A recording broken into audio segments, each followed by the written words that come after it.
Hi hello ಎಲ್ರಿಗೂ ನಮಸ್ಕಾರ. Welcome back to my channel. ಹೌದು, ಬಾಯಿಗೆ ರುಚಿಕರವಾಗಿರುವಂತಹ 5 ನಿಮಿಷದಲ್ಲಿ ಮಾಡ್ಕೋಬೋದಂತಹ ಬೆಟ್ಟದ ನೆಲ್ಲಿಕಾಯಿ ತಂಬಳಿಯನ್ನು ಹೇಗೆ ಮಾಡೋದು ಅಂತ ತಿಳಿಸ್ಕೊಡ್ತಾ ಇದ್ದೀನಿ. ಇನ್ನು ನನ್ನ ಚಾನಲನ್ನು ಸಬ್ಸ್ಕ್ರೈಬ್ ಮಾಡಿಲ್ಲ ಅಂದರೆ ಸಬ್ಸ್ಕ್ರೈಬ್ ಮಾಡಿ ಈ ರೆಸಿಪಿಯನ್ನು ಕಂಟಿನ್ಯೂ ಮಾಡಿ. ಒಂದು ಮಿಕ್ಸಿ ಪಾತ್ರೆಗೆ ಸ್ವಲ್ಪ ತೆಂಗಿನಕಾಯಿ ತುರಿಯನ್ನು ಹಾಕೋಬೇಕು. ಹಾಗೆ 2 ನೆಲ್ಲಿಕಾಯನ್ನು ಬೀಜವನ್ನು ತೆಗೆದು ಚಿಕ್ಕದಾಗಿ ಹೆಚ್ಚಿಟ್ಕೊಳ್ಬೇಕು. ಕಟ್ ಮಾಡ್ಕೊಂಡಿರುವಂತಹ ನೆಲ್ಲಿಕಾಯನ್ನು ಮಿಕ್ಸಿ ಪಾತ್ರೆಗೆ ಹಾಕ್ಕೊಂಡು ರುಚಿಗೆ ತಕ್ಕಷ್ಟು 1 ಚಿಟಿಕೆಯಷ್ಟು ಇಂಗನ್ನು ಹಾಕೊಳ್ಳೋಣ. ಹಾಗೆ ಸ್ವಲ್ಪ ನೀರನ್ನು ಹಾಕಿ ನುಣ್ಣಗೆ ಇದನ್ನು ರುಬ್ಕೋಬೇಕಾಗುತ್ತೆ.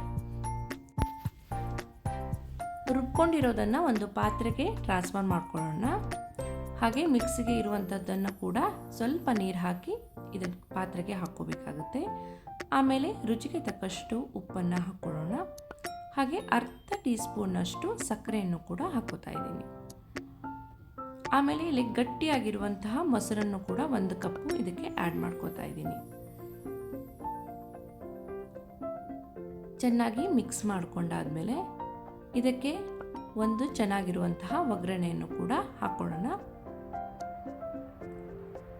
ಸ್ವಲ್ಪ ಎಣ್ಣೆಯನ್ನು ಹಾಕಿ ಸಾಸಿವೆ ಕಾಳು, ಒಣಮೆಣಸು ಹಾಗೆ ಕರಿಬೇವಿನ ಸೊಪ್ಪನ್ನು ಕೂಡ ಹಾಕಿ ಇದಕ್ಕೆ ಒಗ್ಗರಣೆಯನ್ನು ಮಾಡ್ಕೋತಾ ಇದ್ದೀನಿ.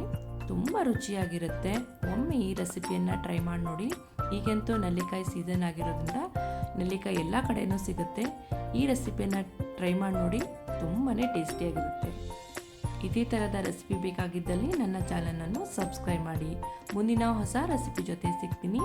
ಅಲ್ಲಿವರೆಗೂ ಥ್ಯಾಂಕ್ ಯು ಫಾರ್ ವಾಚಿಂಗ್.